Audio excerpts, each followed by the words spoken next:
Todd and Julie Chrisley dead to youngest son Grayson. Not pulling any punches, Grayson Chrisley admits his parents Todd and Julie are essentially dead to him while talking to his older sister Savannah during a new episode of her podcast. This point of view didn't come as too much of a shock to Savannah or her listeners, as she has voiced something similar. A while back, Savannah admitted saying goodbye to her parents as they hit the slammer felt like she was mourning their passing. What exactly did Grayson Chrisley have to say about his parents essentially being dead to him while they are behind bars? Keep reading for the details or scroll down to watch the podcast episode. Todd and Julie Chrisley dead to youngest son Grayson. Grayson Chrisley tells his sister Savannah and her podcast listeners things would be easier for him to cope with if their parents were actually dead.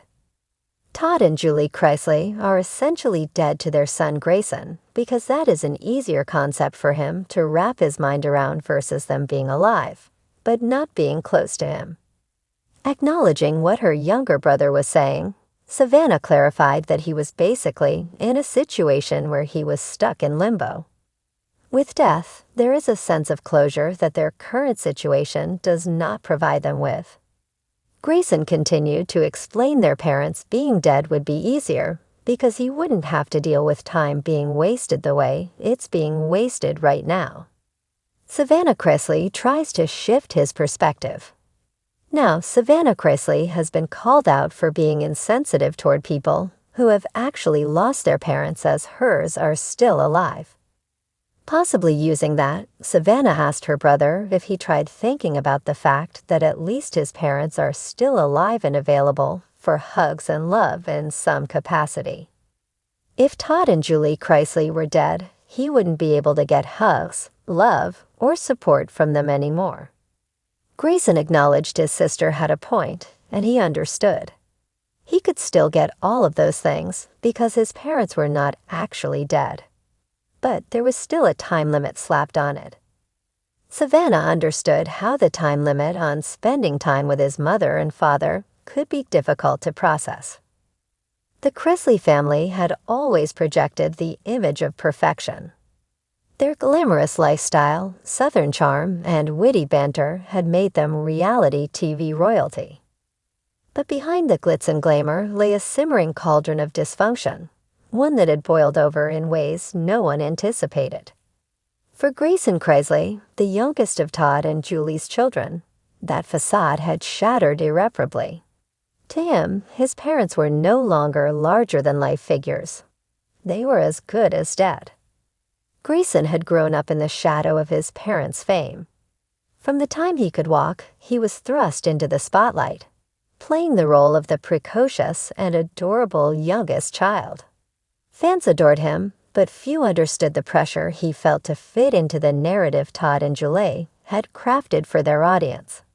His every move was scrutinized, his childhood filtered through the lens of a reality show camera.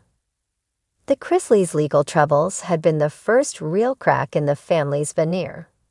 Todd and Julie's convictions for tax evasion and bank fraud had sent shockwaves through their fan base. But for Grayson, it was more than just a public scandal. It was a betrayal. He had believed his parents were invincible, that they had built their empire through hard work and ingenuity. The realization that their success was built on lies left him reeling. A son's pain. At 17, Grayson was no longer the wide-eyed child viewers remembered. He had grown into a thoughtful, introspective young man. And with age came clarity about his parents' choices and the impact they had on his life. When Todd and Julie were sentenced to prison, it felt like the final straw. Grayson's relationship with his parents had already been strained. He resented the way they had made decisions without considering how it would affect him. Moving to Tennessee, the endless drama with his siblings, and the constant need to keep up appearances had all taken their toll. Now, with his parents serving time, he was left to pick up the pieces of a shattered life. I feel like I never really had a say in anything, Grayson confessed during a rare interview. Everything was about the brand, about what looked good for the cameras. But behind closed doors, it wasn't like that. It wasn't perfect. Isolation and anger. The Chrisley family's downfall had left Grayson isolated. His older siblings, Savannah and Chase, tried to maintain a united front, but even their efforts felt hollow. Grayson couldn't help but feel like an afterthought, the youngest sibling left to navigate a world that no longer made sense. "I don't even know who they are anymore," Grayson had told a close friend. "Everything they did, all the lies, they weren't thinking about us. They weren't thinking about me." Anger began to consume him. It wasn't just about the legal troubles.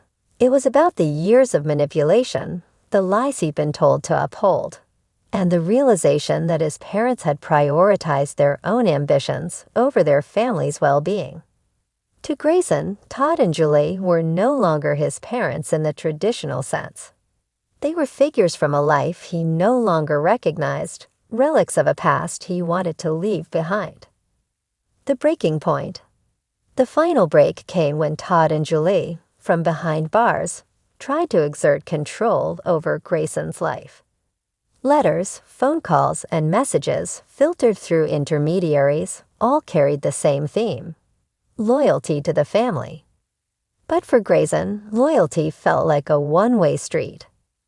"They still think they can tell me what to do, even from prison," he vented to Savannah during one heated conversation.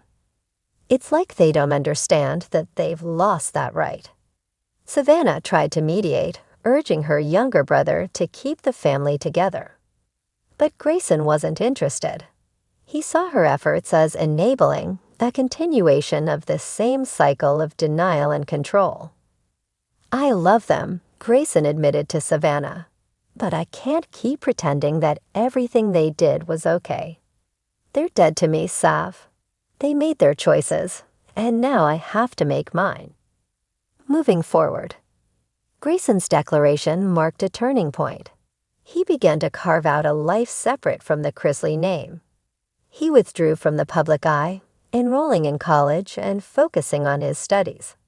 He found solace in friends who knew him not as a reality TV star, but as a regular teenager. Therapy became a lifeline for Grayson. Through it, he began to process the trauma of his upbringing and the complex emotions surrounding his parents. He didn't shy away from the pain, but faced it head-on, determined to break the cycle that had defined his family for so long. "I'm not saying I'll never talk to them again," Grayson said during a candid moment with a close friend. "But right now, I need to figure out who I am without them. I need to be free." The Chrisley legacy. For Todd and Julie, the estrangement from their youngest son was a bitter pill to swallow. From their prison cells, they could only watch as their carefully constructed empire crumbled. They had always prided themselves on their close-knit family, but now that family was fractured, perhaps beyond repair. Savannah and Chase continued to hold out hope for reconciliation, but even they acknowledged that Grayson needed space. "He's been through so much," Savannah admitted during a podcast appearance. "We all have. But Grayson has the right to feel how he feels. None of us can tell him how to process this." A new beginning. As the years passed, Grayson began to find peace. He pursued his passions, explored his identity, and built relationships based on trust and authenticity. The shadow of his parents' actions still loomed, but it no longer defined him. For Grayson Chrisley, the road to healing was long and winding. But with each step, he moved closer to a life of his own making, a life where he was no longer just Todd and Julie's son, but his own person. And while the wounds they left behind would take time to heal, one thing was clear. Grayson was determined to rise above the legacy of lies, choosing truth and freedom over the illusion of perfection.